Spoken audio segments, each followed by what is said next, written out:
आसाम अरुणोदय 3.0 नि सिलेक्शन प्रसेसनि बागै मोनसे गोनांथार आपडेट लानानै फैदों। गोबां मानसिफोरानो नेगासिनो दं आसाम अरुणोदय 3.0 आव गोदानै एप्लाइ खालामनो होननानै।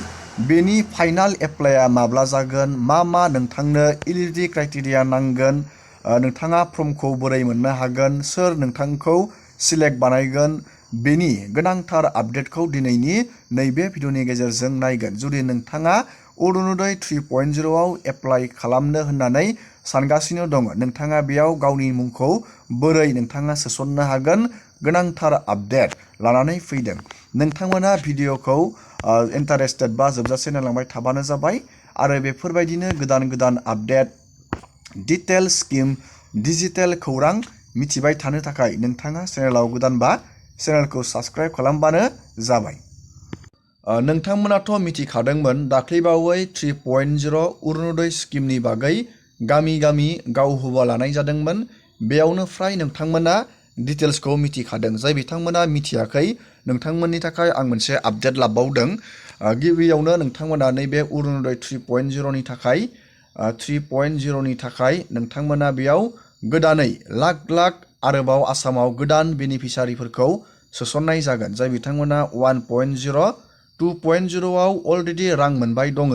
नैबे 3.0 आव आरो बांसिन मानसिफोरनो गभर्नमेन्टआ राङारि अनसुंथाइ होनो थांगासिनो दं। आरो मोनसे मेन प्रब्लेमानो जाहैबाय नैबे 1.0 आरो 2.0 आव जाय बिथांमोना एप्लाइ खालामनानै अलरेडि रांखौ मोनबाय थादों, बिथांमोनाबो नैबे 3.0 आव गोदानै एप्लाइ खालामनांगोन। जुदि नोंथाङा 3.0 नि थाखाय गोदानै आर'जलाइ गथाया, नोंथाङा थालांनो हागौ नैबे 1.0, 2.0 आव एप्लाइ खालामनाय बेनिफिसारिफोरा।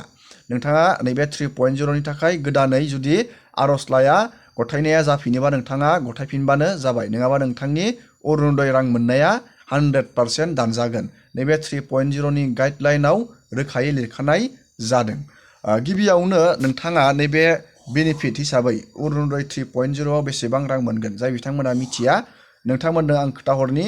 नोंथांमोना 1250 रां नोंथांमोना मास मोनफ्रोमबो मोननो हागोन।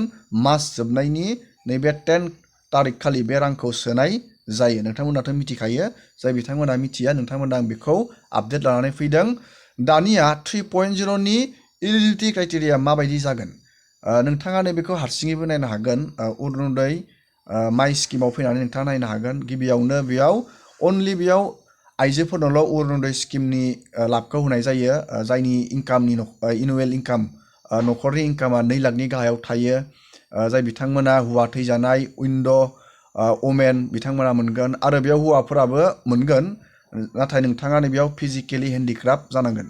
जुदि नोंथाङा बिकलंग, आथें आखाइ बेफोरबायदि नोंथाङा बिकलंग, अब्ला नोंथांमोना बे अरुणोदय 3.0 आव हौवा मानसिबाबो नोंथांमोना मोननो हागोन। बेयाव बेफोरबायदिनो नोंथांमोना क्राइटेरियायाव गोलैनांगोन। आरो मेन मोनसे डकुमेन्टआनो जाहैबाय एबारनि 3.0 आव नोंथांनि आखायाव रेशन कार्ड थाथारनांगोन। रेशन कार्ड गैयाब्ला खिन्थु नोंथांमोना एबारनि अरुणोदय 3.0 आव रां मोननाय नङा। आरो जाय बिथांमोना 1.0, 2.0 आव एप्लाइ खालामनानै दोनदों, नोंथांनियाव दासिमबो रेशन कार्ड गैया, अब्ला नोंथाङा नैबे 3.0 आव नोंथांनि अरुणोदयआ 100% दानजागोन। एबारनि इलिजिबिलिटि क्राइटेरियायाव बेयो रोखायै लिरखानाय जादों। गिबियावनो नोंथाङा बेयाव डकुमेन्ट जुदि नोंथाङा नैबेयाव लागोन, अब्ला नोंथाङा बेयाव आधार कार्डनि गोनांथि जागोन, पान कार्डनि, डमिसाइल अफ आसाम, बेंक एकाउन्टनि गोनांथि जागोन, बेंक पासबुक फट' नांगोन, मबाइल नाम्बार, नैबेयाव ration card, income certificate, self declaration form, identity card, नैबेयाव voter ID card, age proof, बेफोरबायदि नोंथाङा डकुमेन्टखौ होनांगोन जेब्ला बेनि एप्लाइआ जायो। बेनि एप्लाइआ थाबैनो जानो थांगासिनो दं। दा बेनि एप्लाइआ स्टप जानानै दंथ'यो। जेब्ला बेनि एप्लाइआ सोलिफिनगोन, नोंथांमोननो आङो भिडिअनि जोहै नोंथांमोननो आपडेट लानानै फैगोन। अरुणोदय 3.0 नि सिलेक्शन प्रसेसनि बागै आं नोंथांमोननो एसे आपडेट हरबावनि। नोंथांमोना मिथिखाबाय जानो हागौ, थेवबो जाय बिथांमोना मिथियाखै। एबारनि 3.0 नि सिलेक्शन प्रसेसखौ गभर्नमेन्टआ एसे आलादा रोखोमै खालामनाय जादों, जाहाथे मोननांगौ बेनिफिसारिया जाहाथे बे स्किमनि लाबखौ मोननो हायो, रावबो जाहाथे थालाङा। बेनि थाखायनो गभर्नमेन्टआ बेयाव गोदान पलिसि बाहायदों।